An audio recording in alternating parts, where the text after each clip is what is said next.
ಆತ್ಮೀಯ H16 news ವೀಕ್ಷಕರೇ, ನಾನು ನಿಮ್ಮವ MI ಅಥವಾ ಮಲ್ಲಪ್ಪ ಜೋತಾವರ್. ಆತ್ಮೀಯರೇ, ಇವತ್ತು ಭಾಳ ಪ್ರಮುಖವಾದ ವಿಷಯ. ನೇಪಾಳ ನಮ್ಮ ಬದಿಯ ರಾಷ್ಟ್ರ, ನೆರೆಯ ರಾಷ್ಟ್ರ, ಜೊತೆಗಿನ ರಾಷ್ಟ್ರ. ಹಿಂದುತ್ವವನ್ನು ತಮ್ಮ ದೇಶದ ಮುಖ್ಯ ಧರ್ಮವನ್ನಾಗಿ ಘೋಷಿಸಿಕೊಂಡಂಥ ದೇಶ, ವಿಶೇಷವಾಗಿ ನಮಗೆಲ್ಲ ಪ್ರೀತಿಯ ದೇಶ. ಆದರೆ ದುರಂತ ಏನಪ್ಪ ಅಂತಂದ್ರೆ, ಈ ದೇಶದಲ್ಲಿ ಈಗ ಏನಪ್ಪ ಅಂದ್ರೆ ಇಂಥ ದಂಗೆ ಆಗಿಬಿಡ್ತದೆ ಅಂತಂದ್ರೆ ಅದು ನೆನಪಿಸ್ಕೊಳ್ಳೋದಕ್ಕೆ ಕಷ್ಟ ಆಗ್ತದೆ. ಇದು ಹೆಂಗೆ ಆಯಿತು ಇಲ್ಲ ಅಂತೇಳಿ. ದಂಗೆನೂ ಆಯಿತು, ಪ್ರಧಾನಿ ಮನೆಗಳಿಗೆ ಬೆಂಕಿನೂ ಹೆಚ್ಚಾಯಿತು, ಅದರಲ್ಲಿ ಅನೇಕ ಮಕ್ಕಳು, ವಿದ್ಯಾರ್ಥಿಗಳು ತಮ್ಮ ಜೀವನ ಬಲಿ ಕೊಡಬೇಕಾಯಿತು. 51, 60, 70 ಕೌಂಟ್ಲೆಸ್ ಹೇಳ್ತಾ ಇದ್ದಾರೆ 51 ಅಂತೇಳಿ. ನಾವು ನಂಬಬೇಕಷ್ಟ. ಆದರೆ ದೊಡ್ಡ ದಂಗೆ ಆಗಿ ಹೋಗ್ಬಿಡ್ತು. ಕಾರಣ ಅಲ್ಲಿಯ ಸರ್ಕಾರಗಳು ಅಂತ. ಅಲ್ಲಿ ಸರ್ಕಾರಗಳು ಇಲ್ಲಿವರೆಗೆ ಬಂದಂಥ ಹೆಚ್ಚು ನಮ್ಮ ನೇಪಾಳ ನಾವು ನೋಡ್ತಾ ಬಂದಿದ್ದೇವೆ. ಆ ದೇಶದ ಪರಿಸ್ಥಿತಿ ಹೇಗಪ್ಪ ಅಂದ್ರೆ, ವಿಶೇಷವಾಗಿ ಅಲ್ಲಿಯ ಇನ್ಕಮ್ ಏನಪ್ಪ ಅಂದ್ರೆ, ಹೊರದೇಶಗಳಲ್ಲಿ ಹೋಗಿ ಕೆಲಸ ಮಾಡಿ ಬರುತ್ತಿರುವಂಥವ್ರ ಇನ್ಕಮ್ 28% ಅದಲ್ಲ. ಅಂದರೆ ಇದರ ಅರ್ಥ ಅಗ್ರಿಕಲ್ಚರ್ನಿಂದ ಆ ದೇಶ ನಿಲ್ಲಬೇಕಾಗಿತ್ತು, ಅಥವಾ ಮತ್ತಾವುದೋ ಇನ್ನೊಂದು ಏನಪ್ಪ ಅಂದ್ರೆ ಉದ್ಯೋಗದಿಂದ ಸ್ಟ್ಯಾಂಡ್ ಆಗಬೇಕಾಗಿತ್ತು. ಇಲ್ಲ, ಅಲ್ಲಿ ನಿಂತಿದ್ದ ಆನ್ ದ ಈ ಟೂರಿಸಮ್ಗಿಂತ ಹೆಚ್ಚಿಗೆ ಈ ವಿದೇಶಗಳಲ್ಲಿ ಕೆಲಸಕ್ಕೆ ಹೋಗುವಂಥ ಕೂಲಿಗಳಿಂದ ಅಂತ. ಇದನ್ನು ಹೇಳೋದಕ್ಕೆ ಸಹಿತ ಸ್ವಲ್ಪ ನೋವು ಅನ್ನಿಸ್ತದೆ. ಕಾರಣ ಯಾಕಪ್ಪ ಅಂತಂದ್ರೆ, ಅನೇಕ ನಮ್ಮಲ್ಲಿ ಸಹಿತ ನೋಡ್ರಿ ಪಾಪ ಇವತ್ತು ಗುರ್ಕಾಗಳು ಬರ್ತಾಯಿದ್ದಾರೆ ಕೆಲಸಕ್ಕೆ, ಕಾಯೋದಕ್ಕೆ, ಮನೆ ಕಾಯೋದಕ್ಕೆ. ಇಡೀ ನಮ್ಮ ದೇಶದಲ್ಲಿ ಇದನ್ನು ಲೆಕ್ಕಕ್ಕಿಲ್ಲದಂಗಿಲ್ಲ. ಯಾಕೆಂದರೆ ಇಲ್ಲಿ ನಮ್ಮ ದೇಶದಲ್ಲಿ ಬರೋರು ವಿಶೇಷವಾಗಿ ಏನಪ್ಪ ಅಂತಂದರೆ ಪಾಸ್ಪೋರ್ಟ್ ಪ್ರಶ್ನೆ ಇಲ್ಲ. 2 ದೇಶಗಳಿಗೆ ಒಪ್ಪಂದ ರೀತಿ ಅದ. ಹೀಗಾಗಿ ಇನ್ನುಳಿದ ದೇಶಗಳಲ್ಲಂತೂ ಸಾಕಷ್ಟು ಜನ ಹೋಗಿದ್ದಾರೆ. 28% ಅವ್ರಿಗೆ ಇನ್ಕಮ್ ಬೇರೆ ದೇಶಗಳಲ್ಲಿ ದುಡಿಯೋರಿಂದ ಬರ್ತದೆ ಅಂತ ನೆನಪಿಸ್ಕೊಂಡಾಗ ಆ ದೇಶದ ಅರ್ಥವ್ಯವಸ್ಥೆ ಎಷ್ಟು ಕೆಟ್ಟಿರಬೇಕು ಅಂತ.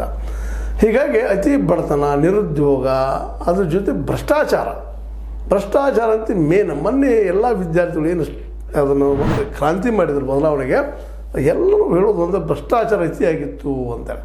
ಭ್ರಷ್ಟಾಚಾರ ರೀತಿಯಾಗಿತ್ತು, ತಮಗೆ ಬೇಕಾದಂಥವ್ರನ್ನ ಆಯ್ಕೆ ಮಾಡ್ಕೊಳ್ಳೋದು, ಮತ್ತೇನು ಮಾಡ್ಕೊಳ್ಳೋದು, ಹೆಸರಿಗೆ ಬಂದ ಸರ್ಕಾರ, ಅಲ್ಲೆಲ್ಲ ಗುಂಡಾ ಪ್ರವೃತ್ತಿಗಳು ಬೆಳೀತಾ ಇದ್ವು ಅನ್ನುವಂಥದ್ದು ಅವೆಲ್ಲ ಒಕ್ಕೊರಲಿನ ಮಾತು. ಅರ್ಥವ್ಯವಸ್ಥೆ ಅಂತ ಎಕ್ಕ ಮರಿಗೆ ಹೋದಂಥದ್ದು, ಅಲ್ಲೇನೂ ಇಲ್ಲಪ್ಪ ಅನ್ನುವಂಥದ್ದು, ಉದ್ಯೋಗ ಇಲ್ಲ ಏನೋ ಅನ್ನುವಂಥ ಪರಿಸ್ಥಿತಿ. ಹೀಗಾಗಿ ಅಲ್ಲಿ ಜನ ಸಿಡಿದಿದ್ದ, ಅಲ್ಲಿ ಅದರಲ್ಲಿ ಯುವಕರು 18 ರಿಂದ 28 ವರ್ಷದೊಳಗಿನ ಹುಡುಗರು ಎದ್ದು ಸರ್ಕಾರನ ಬದಲಾಯಿಸಿಬಿಟ್ರು ಒಂದೇ ದಿನದಲ್ಲಿ. ಈಗ ಆ ದಾಳಿ ನಂತರ ಸಹಸ್ಥಿತಿಗೆ ಬರ್ತಾಯಿದೆ. ಇವತ್ತು ಅಲ್ಲಿಯ ವಿಶೇಷವಾಗಿ ಏನಪ್ಪ ಅಂತಂದ್ರೆ, ಪ್ರಧಾನಿಯಾಗಿ ಒಂದು ಅಧಿಕಾರನ ಸ್ವೀಕಾರ ಮಾಡಿದರು ನೂತನ ಪ್ರಧಾನಿಯಾಗಿ. ಅದು ಒಬ್ಬ ನ್ಯಾಯಾಧೀಶಿನಿ, ಸುಪ್ರೀಂ ಕೋರ್ಟ್ ನ್ಯಾಯಾಧೀಶಿನಿ ಆದಂಥ ಸುಶೀಲಾ ಕಾರ್ಕಿ ಅನ್ನುವಂಥವ್ರು. ಅವ್ರನ್ನಲ್ಲಿ ಜನ ನಂಬಿದರು ಅಂತ. ಉಳಿದ ಯಾವ ಪುರುಷರನ್ನು ನಂಬಲಿಲ್ಲ. ಇಲ್ಲಿ ಭಾಳ ಗಮನಿಸಬೇಕಾದ ವಿಷಯ. ಯಾಕಂದ್ರೆ ZG ಅನ್ನುತ್ತಿರುವಂಥ ಏನು ಸಂಘಟನೆ ಆಗಿತ್ತು, ಅದು ಆ ಜನ ಹೊಸ ಯುವಕರು ಈ ಉಳಿದವ್ರನ್ನ ಯಾರನ್ನೂ ನಂಬಲಿಲ್ಲ. ಅದು ಅವರು ಹಂಗಾಮಿ ಪ್ರಧಾನಿಯನ್ನಾಗಿ ನೇಮಕ ಮಾಡಿದ್ದಾರೆ. ಪೌದೇಲ್ ಅನ್ನುವಂಥ ಅಲ್ಲಿಯ ರಾಮಚಂದ್ರ ಪೌದೇಲ್ ಅಧ್ಯಕ್ಷರು ಮಾಡಿದ್ದಾರೆ ಇದನ್ನು. ಈ ಖಾರ್ಕಿಯವರು 6 ತಿಂಗಳಿಗೆ ಮಾತ್ರ ಹಂಗಾಮಿ ಪ್ರಧಾನಿ ಆಗಿದ್ದಾರೆ. ಅವರಿಗೆ ಜೊತೆಯಾಗಿ ಒಬ್ಬರು ಗೃಹ ಸಚಿವರು, ವಿದೇಶಾಂಗ ಸಚಿವರು, ರಕ್ಷಣಾ ಸಚಿವರು, ಇಷ್ಟೇ ಕೆಲವು ಪೋಸ್ಟ್ ತೊಗೊಂಡು ಆಡಳಿತ ಶುರು ಮಾಡುವಂಥದ್ದು.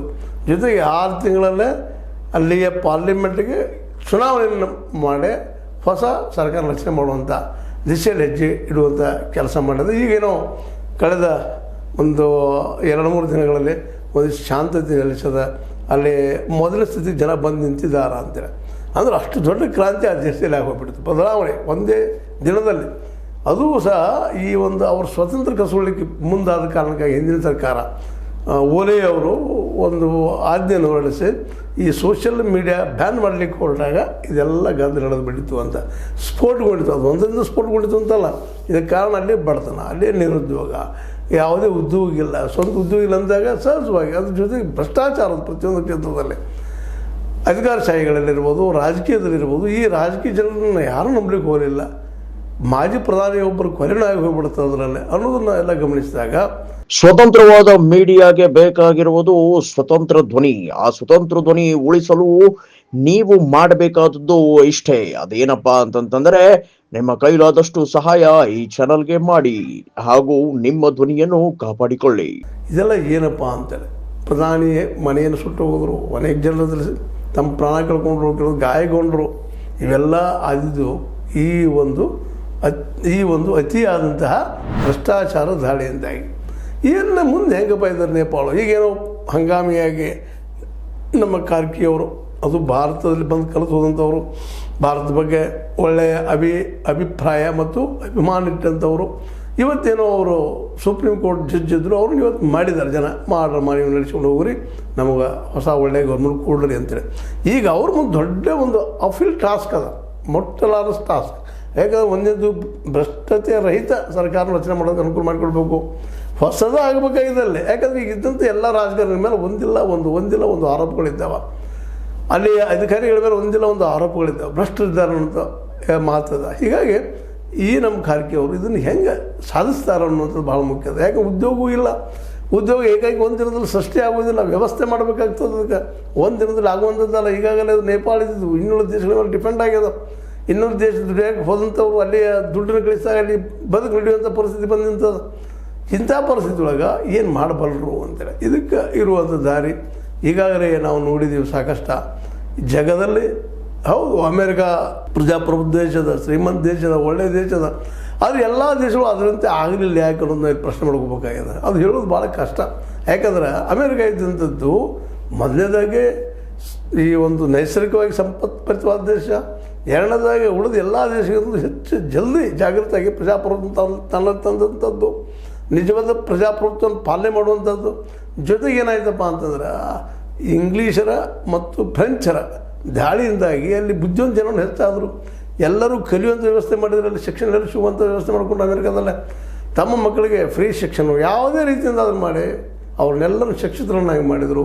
ಜೊತೆಗೆ ಈ ಒಂದೇನಪ್ಪ ಅಂದ್ರೆ ಅಲ್ಲಿ ರಾಜಕೀಯ ಜ್ಞಾನ ಪ್ರಜ್ಞೆ ಹೆಚ್ಚು ಮಾಡೋದ್ರ ಜೊತೆಗೆ ಶಿಕ್ಷಣ ಹೆಚ್ಚದಂಗೆ ಸಹಜವಾಗಿನ ಪ್ರಜ್ಞಾವಂತಿಕೆ ಬರ್ತದೆ. ನಾವು ಏನು ಮಾಡಬೇಕು, ಏನು ಮಾಡಬಾರ್ದು ಅನ್ನುವಂಥದ್ದು, ಮತ್ತು ನಮ್ಮ ದೇಶದಲ್ಲಿ ಏನು ನಾವು ಮಾಡೋಕ್ಕೆ ಸಾಧ್ಯ ಅನ್ನುವಂಥದ್ದು ಟೆಕ್ನಿಕಲಿ ಆಗಿರ್ಬೋದು, ವೈದ್ಯಕೀಯ ದೃಷ್ಟಿಯಲ್ಲಿ ಆಗಿರ್ಬೋದು, ಎಲ್ಲ ಕ್ಷೇತ್ರಗಳಲ್ಲಿ, ವೈಜ್ಞಾನಿಕ ಕ್ಷೇತ್ರಗಳಲ್ಲೂ ಸಹ ಭಾಳ ಸಾಧನೆ ಮಾಡಿದರು. ಅಗ್ರಿಕಲ್ಚರ್ ಸಹಿತ ಮಾಡಿಕೊಂಡು ಅವ್ರು ಇಡೀ ಜಗತ್ತಿಗೆ ವ್ಯಾಪಾರ ಮಾಡುವಂಥ ಕೆಲಸ ಮಾಡಿಕೊಂಡು ಲಾಭ ಉದ್ಯೋಗ ಮಾಡ್ತಾ ಬಂದರು.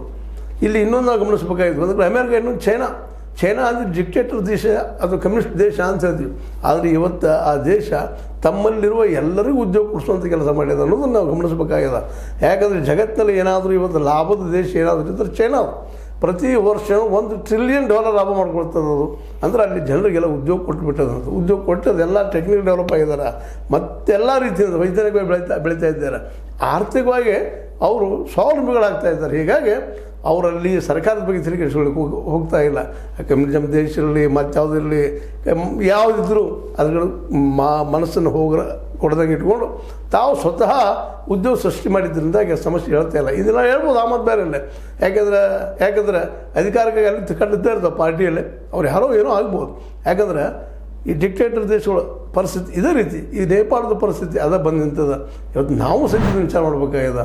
ಈ ಹಿನ್ನೆಲೆಯಲ್ಲೇ ನಾವು ಇವತ್ತು ನಮ್ಮ ಮೋದಿಯವರಾಗಿರ್ಬೋದು, ಇನ್ನುಳಿದ ವಿರೋಧ ಪಕ್ಷಗಳಾಗಿರ್ಬೋದು, ಎಲ್ಲರೂ ನಮ್ಮ ದೇಶಕ್ಕೂ ಇಂದಿನ ನಾಳೆ ಅಪಾಯ ತಂದಿತ ಅಂತೇಳಿ. ಯಾಕಂದರೆ ನಮ್ಮ ನೆರೆಯ ದೇಶದು, ನಮ್ಮಲ್ಲಿ ಯಾವ ಸಮಸ್ಯೆಗಳಿದ್ದಾವೆ. ಭ್ರಷ್ಟಾಚಾರ ನಮ್ಮಲ್ಲದ, ಮುಗುಲು ಮುಟ್ಟದ, ಎಲ್ಲ ನಮ್ಮ ಸಂಪತ್ತು ಕಾರ್ಪೊರೇಟ್ಗಾಗಿ ಹೋಗಿ ಶೇಖರಣೆ ಆಗ್ಯದ. ದುಡಿಯೋರ ಕೈಯಲ್ಲಿ ಏನೂ ಇಲ್ಲ. 99% ಜನ ಎಲ್ಲನೂ $1.5 ಟ್ರಿಲಿಯನ್ ಆಸ್ತಿ ಹೊಂದಿದ್ರೆ 1% ಇದ್ದಂಥವ್ರು, ಅದು ಇನ್ನೂ ಕಡಿಮೆ. ಅದಕ್ಕಿಂತಲೂ ಈ ಕಾರ್ಪೊರೇಟ್ಗಳು $2.5 ಟ್ರಿಲಿಯನ್ ಆಸ್ತಿಯನ್ನು ಹೊಂದಿದ್ದಾರೆ.